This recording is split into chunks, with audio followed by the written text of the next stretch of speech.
En el ciclo de entrevistas dedicadas a destacados filólogos que ha organizado el Centro Internacional del Español de la Universidad de Salamanca, hoy tenemos la suerte de contar con uno de los lingüistas más prestigiosos de nuestro país, uno de los que están dejando una huella más profunda y duradera en sus discípulos y en general en la lingüística hispánica, el profesor Guillermo Rojo, catedrático de Lengua Española de la Universidad de Santiago de Compostela, en donde en la actualidad ejerce como profesor emérito. Es miembro de la Real Academia Española desde el año 2001, en la que ha ocupado puestos de gran relevancia, como ha sido secretario del 2003 a 2007 o tesorero desde el año 2015. También en esta institución ha participado o ha coordinado importantes proyectos como el Diccionario de la Lengua Española, el Glosario de Términos Gramaticales o, últimamente, Enclave Ciencia, además de dirigir los grandes bancos de datos como el CORDE, el CREA y el Corpes 21, sobre el que luego tendremos ocasión de hablar. Además, es miembro correspondiente de la Academia Cubana de la Lengua y de la Academia Argentina de Letras. Buenos días, Guillermo. Buenos días, José Antonio. Por aceptar la invitación y por participar en este acto de esta universidad, que siempre estará muy agradecida contigo. Yo soy el agradecido por esta invitación y por estas palabras tan amables que has dado al principio como presentación. Encantado de estar con vosotros. Bueno, pues mi primera pregunta es sobre la realidad actual. ¿Qué tal estás llevando la situación esta de pandemia que nos ha tocado vivir? Pues verás, son sentimientos un tanto contradictorios, porque, como es lógico, pues la vivimos con la angustia y la preocupación esperable en este mundo en el que nos ha tocado pasar estos meses. Pero incluso me da un poco de vergüenza decir que también hay otro factor, y es que la pandemia esta que tanto nos preocupa, pues ha incidido sobre la vida, por lo menos la mía, de forma que una buena parte de los compromisos de los más diversos tipos que existían han desaparecido, lo cual se convierte en que hay muchísimo más tiempo para trabajar. Y como no hay otra cosa más que hacer, pues sí he aprovechado bastante el tiempo, ¿no? De ahí esa contradicción que hay entre los dos aspectos, quiero decir. Muy bien. Claro, es prácticamente imposible en unos pocos minutos que podamos hablar de tantas cosas y de tantos aspectos como los que has tocado en tu carrera profesional.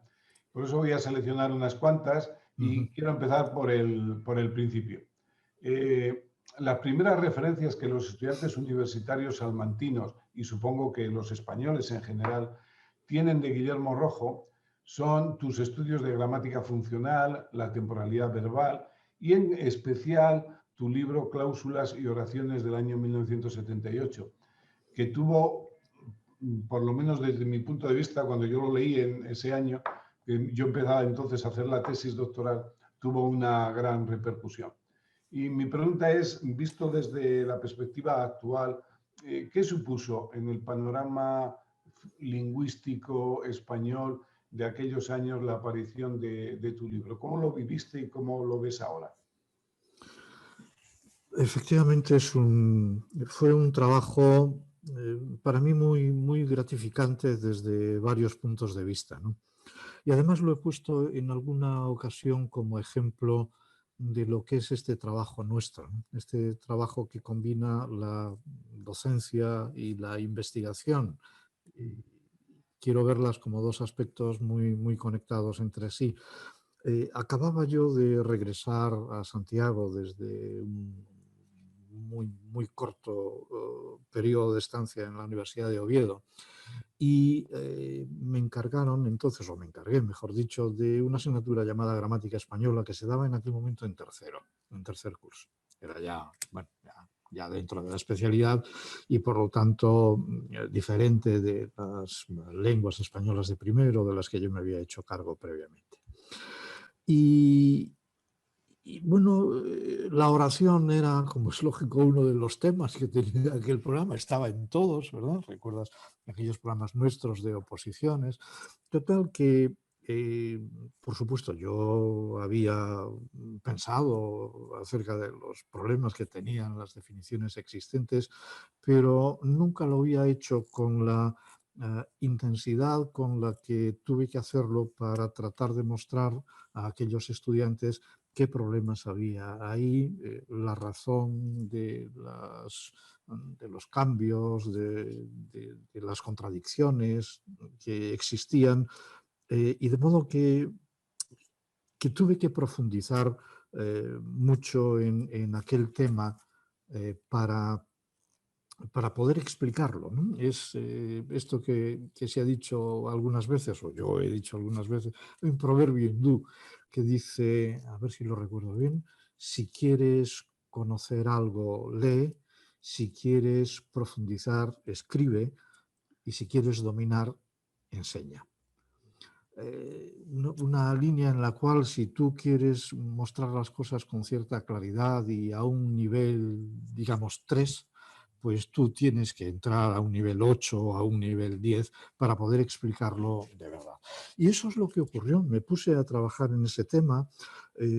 Aquello salió relativamente bien, pero no demasiado, de modo que cuando terminó el curso dije, hombre, voy a escribir un artículo que, que condense lo que yo he hecho aquí, lo que he visto, cómo se puede organizar todo este material.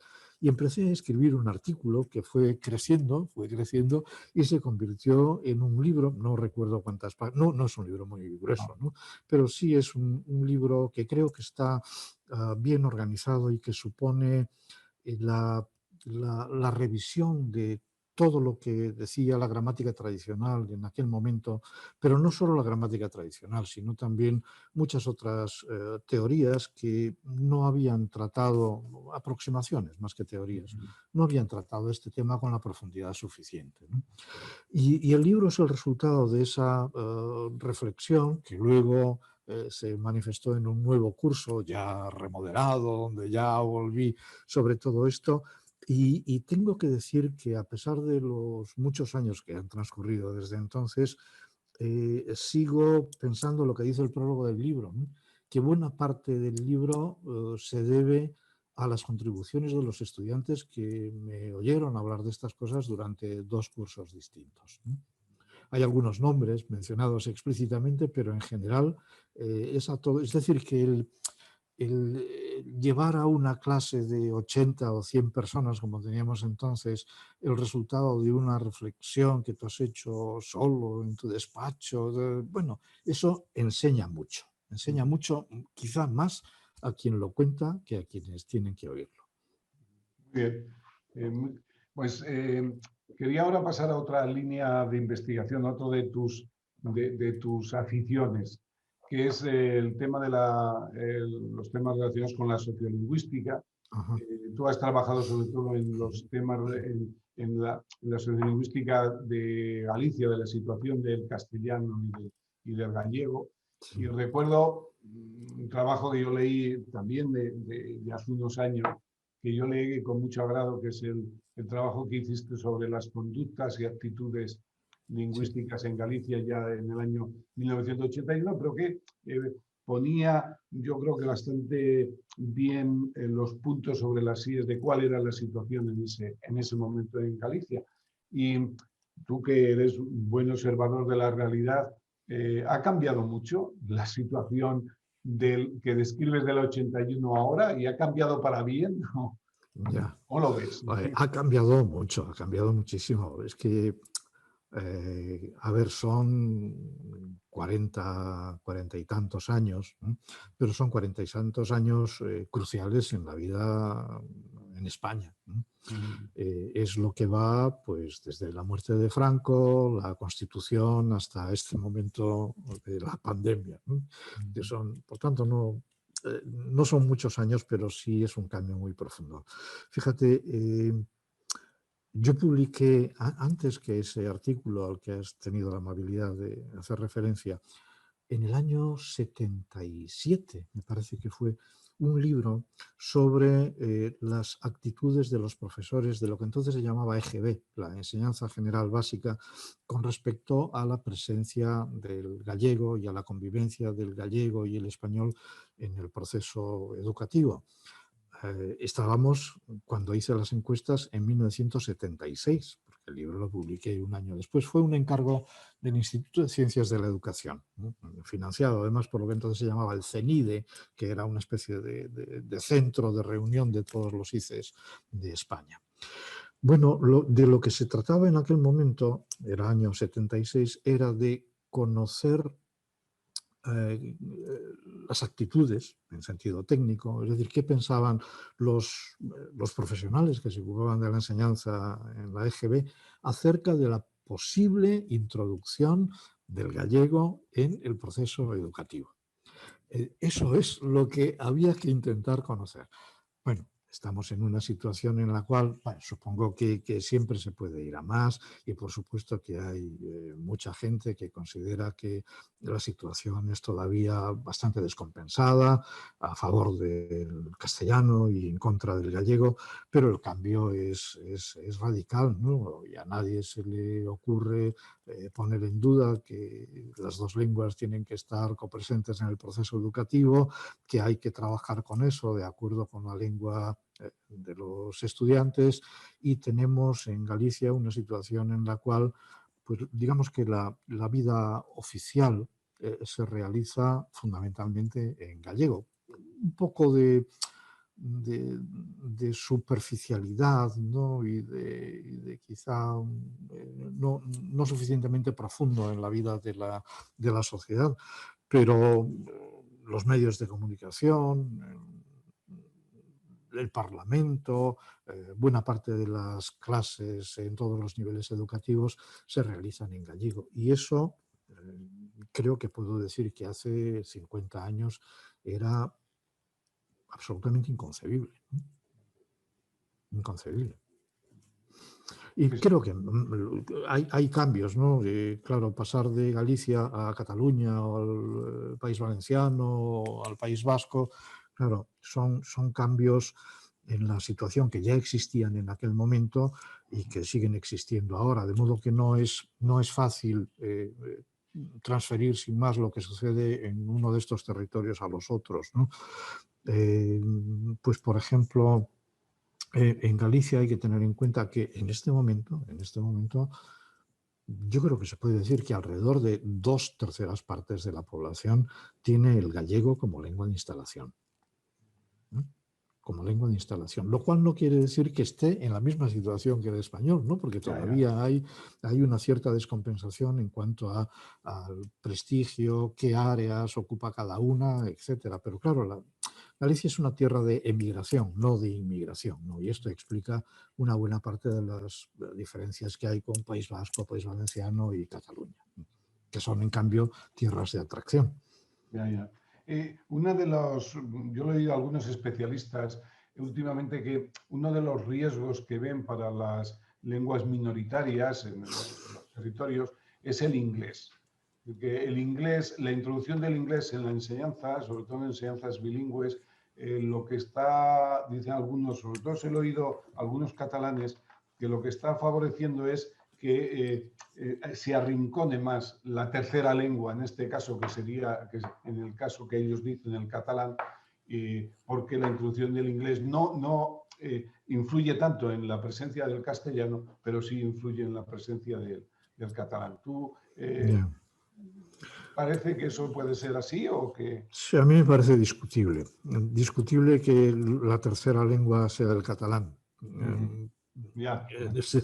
Y me parece también discutible. Vamos a ver, el problema de las enseñanzas lingüísticas es fuerte, ¿no? Y hay que afrontarlo.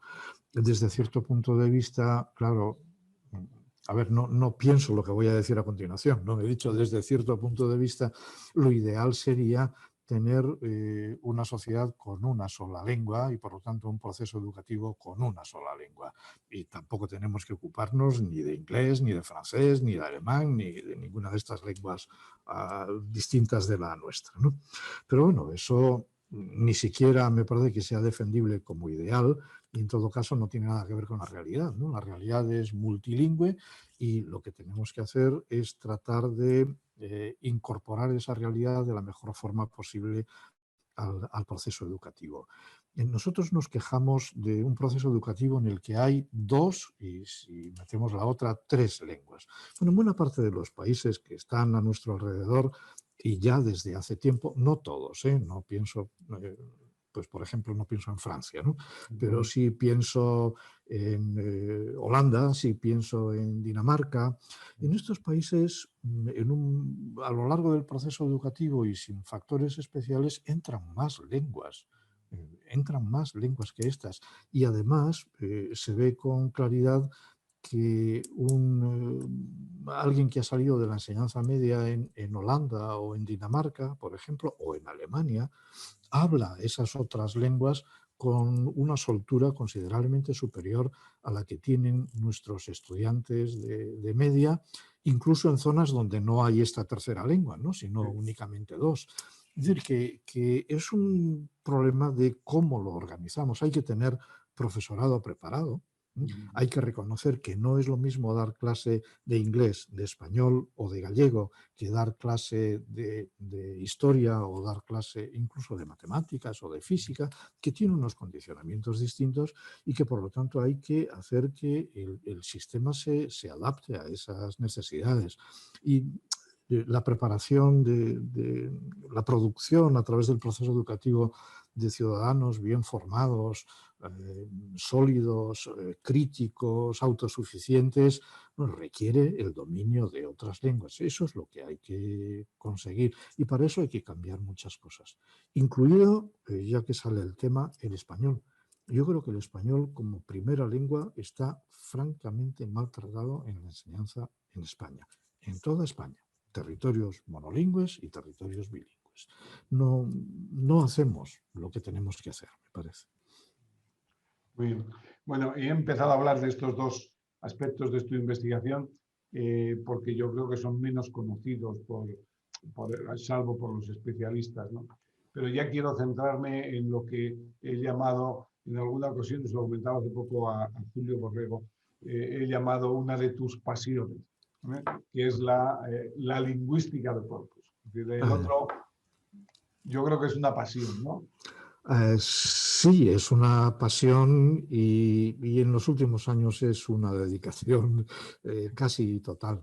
Sí, Casi. bueno, mi vida ha girado, ¿no? Es decir, menos gramática, por lo menos menos gramática de la que hacía antes y más trabajar en recursos electrónicos de este tipo, sin abandonar la gramática, claro, porque los hacemos precisamente para que se pueda hacer gramática. Muy bien. Me gustaría que habláramos de unos cuantos proyectos, ¿no? Para centrarnos al final en el Corpes 21, pero antes, algunos proyectos que también me parece que son bastante menos conocidos por la gente y que a mí me parecen proyectos muy interesantes y yo creo que si la gente los conociera se le podría sacar bastante provecho, incluso los estudiantes y demás. Uno de ellos es la base de datos sintácticos del español actual que habéis hecho en la Universidad de Santiago. ¿Nos puede explicar brevemente, pero un poco qué es, cuál es el objeto, cómo se puede, si es de acceso libre, cómo se puede trabajar en él? Sí, sí, es de acceso libre. Para no olvidarme de esto, empiezo por el final, poniendo simplemente en algún buscador BDS, o sea, las iniciales de base de datos sintácticos y para evitar conflictos, USC también, BDS, USC, se llega a la página donde tenemos la versión pública de esto. Es un proyecto muy antiguo, no recuerdo bien las fechas, pero yo creo que empezamos a trabajar en esto hacia 1980 y poco.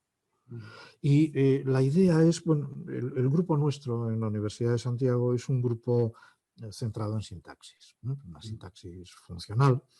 Y en un momento determinado nos dimos cuenta de que no teníamos datos suficientemente fiables por una parte y en cantidad y en la cantidad necesaria por otra, como para poder trabajar de verdad en cuestiones que nos interesaban en aquel momento, como el régimen verbal. Es decir, este verbo, en qué construcciones entra, con qué frecuencia lo hace en cada una de ellas, qué relación hay entre la construcción sintáctica y la acepción o subacepción del verbo. Bueno, factores de este tipo conocidos, aquí no hay novedades de ningún tipo, pero donde sí viene la novedad es en la decisión de construir, en primer lugar, construir un corpus, y yo creo que aquí está el origen de mi interés por el corpus, que nos propusimos analizar de forma exhaustiva, a mano, claro. Dicho así, bueno, a mano no, a cerebro, ¿no? Es decir, a cabeza. Es decir, construimos un corpus donde había novelas, obras de teatro, textos orales, noticias de periódico, tanto de España como de América, un corpus muy pequeño porque al final tiene 1,5 millones de palabras, nada más. Pero nos propusimos entrar en todos y cada uno de los textos y hacer una ficha de las características gramaticales de todas y cada una de las cláusulas que lo componían. Lo, tarea absolutamente alocada, ¿verdad?, que nadie en su sano juicio podría hacer, pero que hicimos a lo largo de 10 años de trabajo. 10 años nos llevó aquello y aprendimos muchísimo. Pero la novedad está, claro, en pues todos los profesores cuando vamos a clase nos llevamos los ejemplos, pero claro, tomar una novela, empezar por el principio, analizo la primera cláusula, luego la segunda, luego la tercera y voy diciendo el predicado es este, lleva sujeto, el sujeto es animado, el complemento directo es una cláusula de infinitivo, es una cláusula con qué, etc. Bueno, esto es un proceso, los textos son difíciles de analizar, ¿no? Los ejemplos de las gramáticas son los que nos favorecen, ¿verdad? A ver, no, entiéndeme bien, son los que ilustran aquello que queremos poner de manifiesto, pero los textos son mucho más complejos que eso. Entonces, no lo hicimos como acabo de escribir, es decir, no se trataba de tomemos una novela, la primera cláusula, después la segunda, después la tercera, porque esto era muy desorganizado.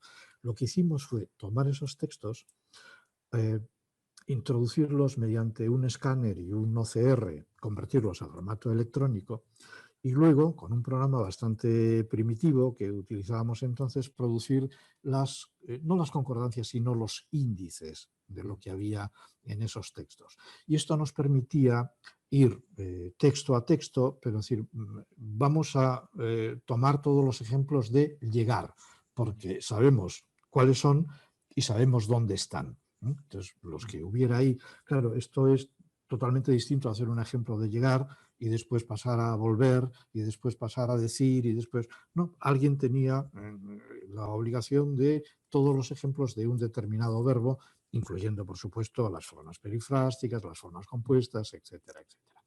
Y con esto fuimos construyendo... lo hacíamos en unas fichas enormes que todavía están por el departamento en algún sitio y empezamos a volcar eso a formato electrónico. Con lo cual, pues las aproximadamente 160.000 cláusulas que hay en esa base de datos tienen cada una de ellas una descripción bastante completa, de la cual se pueden derivar, pues por ejemplo, lo que se obtiene en la BDS, que está abierta al público. Se obtienen las construcciones en las que puede entrar un verbo, con la estadística correspondiente, los ejemplos que corresponden a cada una de ellas, pero como está en una base de datos, yo creo que bien organizada, bien montada, a esto se le puede dar la vuelta y se puede hacer no solo las construcciones que tiene un verbo, sino también los verbos que se documentan en una construcción o los verbos que pueden llevar un complemento directo que aparezca en forma de cláusula, con qué y subjuntivo. Eso se combine además con un sujeto que sea de carácter animado y que además, etcétera, etcétera, ¿no? O sea que las posibilidades que hay ahí son enormes. Y francamente yo creo que es un recurso poco conocido, poco conocido e infrautilizado. Ujú. Porque hay muchísimo material ahí. Incluso hay nosotros, bueno, desesperados ya después de tal cantidad de trabajo, lo abandonamos, ¿no? Porque, en fin, tiene, aparte de los problemas de tamaño, tiene algunas deficiencias debidas fundamentalmente a esto, ¿no? Que son pocos textos y por lo tanto los ejemplos son pocos y hay muchos verbos que aparecen solo una vez y muchos que no aparecen. Claro, entonces, ¿qué se puede hacer con eso? Pues pues nada, así que lo dejamos ahí. Pero hay una versión de la BDS evolucionada que es ADS con dos S que ha hecho José María García Miguel en Vigo, que tiene esto mismo, no se cambia el análisis, pero lo que sí se hace es reconvertirlo a cuestiones que tienen que ver con la diátesis y trabajar los verbos no uno a uno, sino ya por grupos, ¿no? Es decir, ¿qué sucede con los verbos de percepción, ¿no? Entonces sabemos cuáles son, los tenemos agrupados, etcétera. Es un proyecto, yo creo que francamente interesante, que no se puede continuar porque, claro, con otros, yo qué sé, con otros 10 años de trabajo, pues donde tenemos verbos con un ejemplo, tendríamos verbos con dos ejemplos, ¿no? Dicho así Ya. de forma rápida. Es decir, que esto no se soluciona así, hay que ir a procedimientos de otro tipo, ¿no? Ya análisis automáticos, electrónicos, los que se llaman los tree banks, por ahí sí. Pero en la base de datos hay muchísimos materiales de interés, ¿no? Pues muy bien. Ahora hay otro proyecto del que quería hablar. Yo creo que es uno de los más recientes, creo yo, en los que te has metido, que es el que está avalado por el Instituto Cervantes, el Corpus de Ah, Aprendientes de Español como lengua extranjera que dirige junto a Ignacio Palacios. gracias. Eh, ¿Puedes contar así muy brevemente en qué consiste ese Sí, proyecto? sí, es muy interesante y es un proyecto poco utilizado también, ¿no? Parece, parece mi destino, ¿no? Trabajar en proyectos que yo considero que son interesantes, pero a lo mejor resulta que soy el único porque no tiene demasiada difusión. Esto es un encargo del Instituto Cervantes, en concreto nuestro colega Francisco Moreno, cuando era director académico del Cervantes, nos encargó, no recuerdo la fecha, podía ser 2011 o así, a Ignacio Palacios y a mí, que configurásemos un proyecto para construir un corpus de aprendices, ¿no? De español como L2. Preparamos el proyecto, lo evaluamos desde el punto de vista de tiempo, dinero necesario, porque claro, esto cuesta dinero hacerlo, lo presentamos al Cervantes y en efecto decidió financiarlo durante algún tiempo. Entonces es básicamente la recogida de textos producidos por estudiantes de español como L2 que vienen de diferentes lenguas de origen, de diferentes L1, hay los que tienen árabe, tienen chino, tienen ruso, tienen francés, inglés y portugués. Creo que, si lo recuerdo bien, estas son las 6 lenguas primeras. La ventaja del procedimiento que diseñamos con el corpus fue que la recogida de materiales se hizo a distancia y mediante la utilización de la red, ¿no? de Internet. Es decir, que en el diseño inicial los estudiantes deberían ir a una especie de centro de recursos o centro de conexiones de los institutos Cervantes por todo el mundo, bueno, por todo el mundo con L1 de este tipo, hacer las pruebas y nosotros diseñamos una aplicación que cuando la persona que controlaba la realización de las pruebas lo autorizaba, todos esos datos se nos venían a un servidor en Santiago. Y los traemos ya, los traíamos y los traemos todavía en formato XML. Es decir, nos ahorramos todo el trabajo de transcripción, garantizamos que en la transcripción no hay nada que se introduzca por error y además los documentos vienen configurados ya de forma que podemos incorporarlos a una base de datos sin trabajo, ¿no? Es decir, todo esto se hace de forma totalmente automática. ¿Qué es lo que queda? Pues claro, lo que queda, y es la segunda gran ventaja del CAES en este momento, es que aplicamos un proceso de anotación y lematización semejante al que hacemos con los textos de una novela o de una noticia periodística.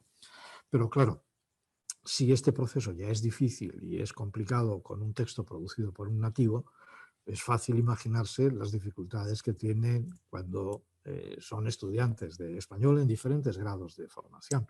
Total, que todos los textos que están ahora mismo a disposición de todo el mundo han sido analizados por lingüistas y, bueno, lo que se llama desambiguar, ¿no? Es decir, que han sido corregidos. Bueno, las obras humanas siempre tienen errores, ¿no? Pero han sido revisados, de modo que les atribuimos el lema y la etiqueta que les corresponde según las formas habituales de trabajar, ¿no? De modo que si alguien escribe trujo, pues nosotros le ponemos una etiqueta que dice, bueno, esto es el pretérito del verbo traer, etc. Y se puede recuperar de esta forma.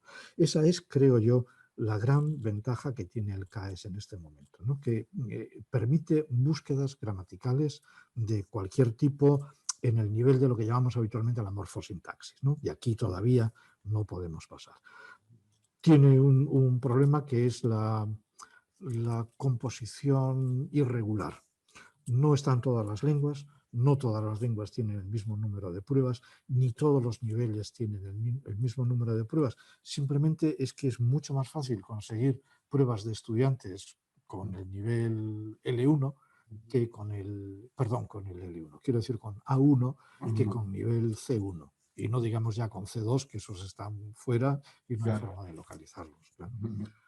Muy bien, bueno, ya pasemos a hablar del proyecto que te ocupa y te preocupa en estos momentos, que es la creación del Corpus 21, el gran corpus del español del siglo XXI. Mi primera pregunta es, yo creo que es obvia, ¿cómo va? ¿Cómo va el Corpus 21 en estos momentos? Pues creo que va bien. De hecho, saldrá una versión nueva si todo va bien, el lunes de la semana que viene. El día 8 de febrero esperamos publicar la que será versión 0.93 y va a tener unos 330 millones de formas. Sí, bueno, es un proyecto que la Academia mantiene con diferentes nombres, ¿no? Y diferentes resultados desde 1995, de modo que llevamos 25 años trabajando en esto. Primero fue el CREA, luego apareció el CORDE y el CORPES pues, se une con el CREA, ¿no? De modo que los tres constituyen una unidad que va desde los orígenes de la lengua hasta 1974, que es el CORDE, del 75 a 2000, que es el CREA, y de 2001 en adelante, que es el CORPES o CORPES 21 o Corpus del Español del siglo XXI.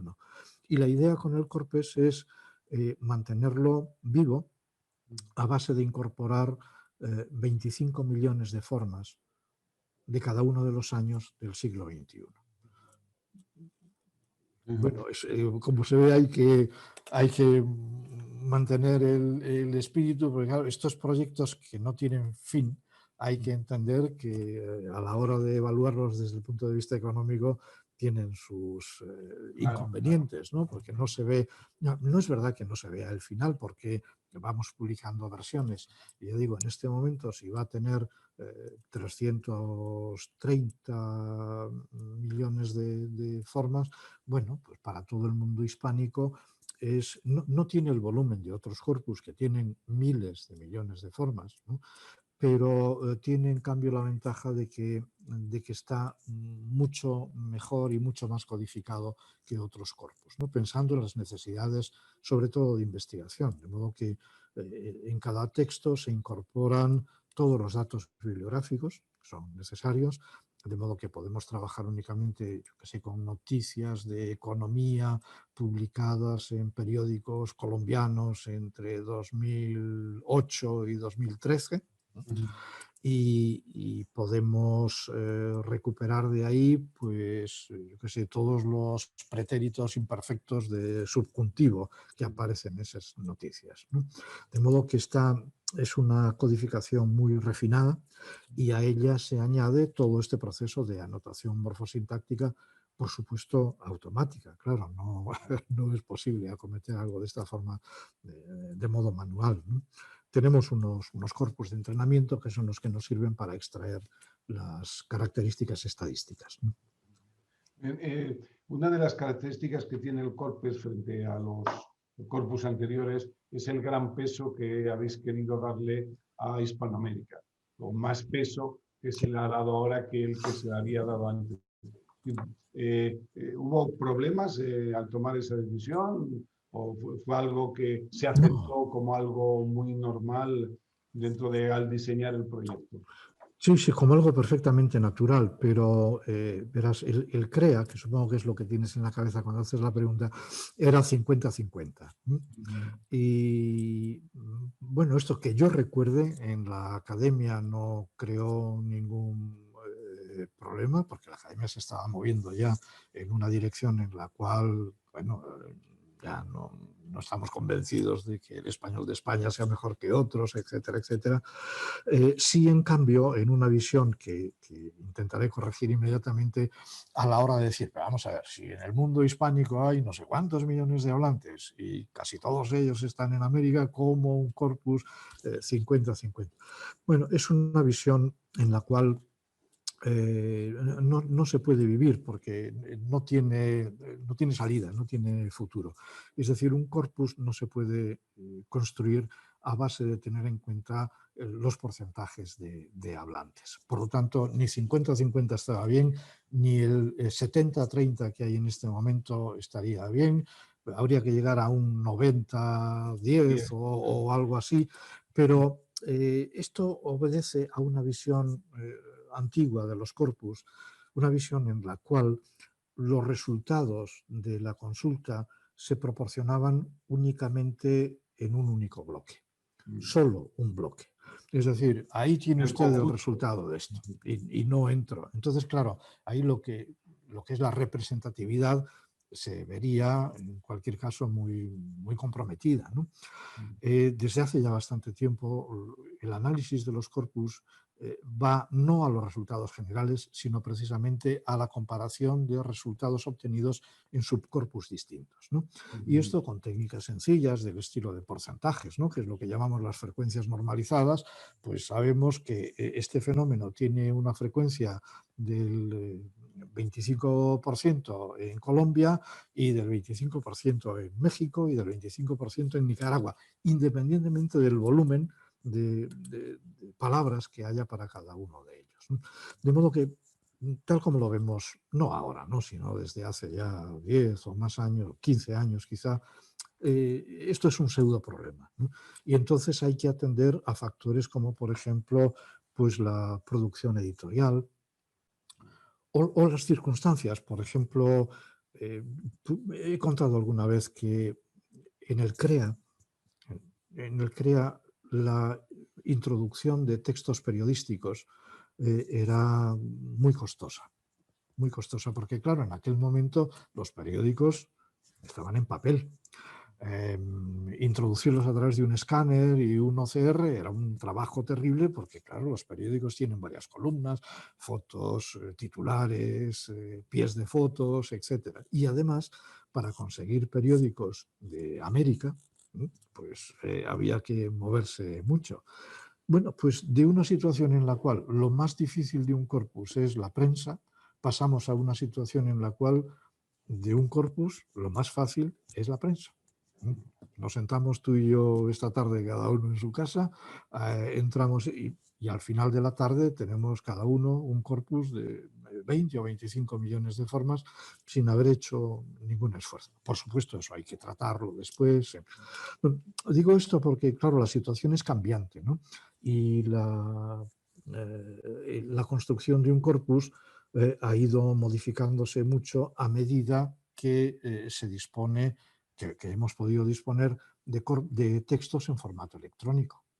Ahora que no nos oye nadie que trabaje en una biblioteca, puedo decir que durante muchos años nos dedicábamos a pedir libros, pasarlos por una guillotina para cortarles el lomo y meterlos en un escáner que para entonces ya tenía la inteligencia suficiente como para que pudiéramos meter el paquete de páginas que solo pasaba, por ejemplo, a las impares, luego le dábamos la vuelta, pasaba a las pares y sabía cómo colocarlas, lo cual era una ventaja enorme.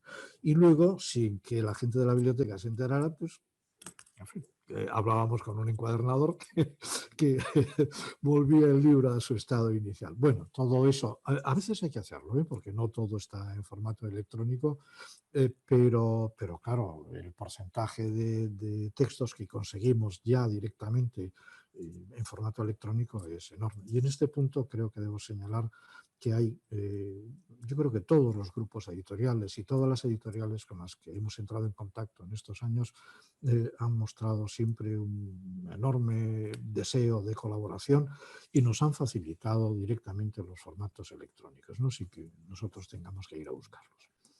Y los textos orales, del Corpus va a haber un porcentaje importante de textos de oralidad. Eso lo sabéis, estáis incorporándolos, faltan muchos, se van a poder oír. O sea, no solo leer la transcripción del texto oral, se va a poder oír cuando Sí, se del Corpus. ya se puede, ya se puede. Sí, el diseño del Corpus habla de un 10% de textos orales. Siguiendo el modelo del viejo BNC, es bastante difícil que podamos llegar hasta ahí porque los costes en tiempo y en dinero de la transcripción son enormes, son enormes. Pero lo que ahora mismo hay texto, o sea, transcripciones de textos orales sin más. Esto lo hemos hecho nosotros o lo ha hecho algún grupo, por ejemplo, en la Universidad de Salamanca hay un corpus, se hizo un corpus que hemos incorporado, como a muchos otros, ¿no? También hay muchos materiales de Presea y de otros que circulan por ahí. Algunos de ellos no tienen el sonido detrás, otros tienen el sonido, pero de todo. Es decir, recupero un ejemplo del Corpus X y puedo, si me interesa, descargar el sonido de toda esa entrevista o de toda esa transcripción, pero lo que más nos interesa y de lo que más presumimos es de que hay textos que tienen texto y sonido alineados. Es decir, donde la transcripción y el audio están alineados de forma que cuando se recupera el ejemplo y se pincha en un icono de altavoz, entonces lo que se recupera es el fragmento del audio que tiene que ver con eso. Hay ya bastantes. Se nota, los tratamos del mismo modo que a todos los demás, pero se nota cuando en la recuperación aparece un altavoz. Eso quiere decir que tenemos ahí el sonido. Y esto, claro, está muy bien, le da un valor adicional y sobre todo también descarga a los que construimos el corpus de una especie de responsabilidad terrible que es la de, bueno, ¿y cómo transcribimos? ¿No? Es decir, nos acercamos mucho a la ortografía convencional, nos acercamos mucho a la pronunciación, bueno, esto nos permite, para decirlo rápidamente, hacer transcripciones que están muy próximas a la ortografía convencional, que es lo más cómodo para trabajar luego en la anotación, pero si alguien tiene interés en saber qué es lo que pasa con la D intervocálica o con las elisiones, etcétera, bueno, pues no tiene nada más que pinchar en el lugar correspondiente, lo recupera y lo pasa por las máquinas o los procedimientos correspondientes. ¿Y hasta qué año, cuáles son los últimos años que se están incorporando ahora en este momento en el Corpus 21? ¿Este año o los años?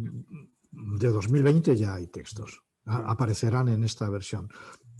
Es decir, que esto no debería terminar. Yo no sé si esto es posible, ¿no?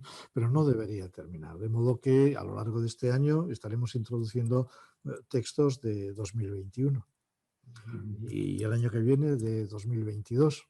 A medida en que el proyecto siga adelante, se incorporarán eso que he dicho hace un momento, ¿no? 25 millones de palabras por año. No está así todavía, ¿eh? No está así. Pero bueno, esperamos que este año podamos cerrar y poner el lazo final a por lo menos un par de periodos de los de ahora. Pues muy bien. El tiempo se nos echa encima. Ya. tenemos que ir acabando la entrevista y no puedo acabarla más que dándote las gracias, Guillermo, por estar una vez más dispuesto a colaborar con la Universidad de Salamanca y con este Departamento de Lengua Española que tú también conoces, donde tienes muchos y muy buenos amigos. Muy buenos. Muy buenos. Y nada, que también decir que para la Universidad de Salamanca es un placer colaborar en el proyecto Corpes. Esta mañana hemos estado trabajando Julio y yo en él, estamos haciendo los pagos del año pasado, estamos con todas estas cuestiones y nada, como digo, agradecerte tu disposición a hacer esta entrevista, una entrevista enriquecedora, riquísima de información que yo espero que tanto los alumnos como compañeros que la vean cuando esté completamente editada, pues les aprendan mucho, les guste y aprendan mucho. Yo soy el agradecido, como decía hace un rato, a vosotros, a la Universidad de Salamanca, por esta oportunidad de poder contar con un poquito de detalle algunos de estos proyectos, algunos abandonados, preteridos, marginados. A ver si les hacemos un poquito de propaganda, porque hay ahí mucho material para las investigaciones que hacemos todos los días. Muchas gracias a todos vosotros. Bueno, gracias, Guillermo. Nos vemos. Nos vemos.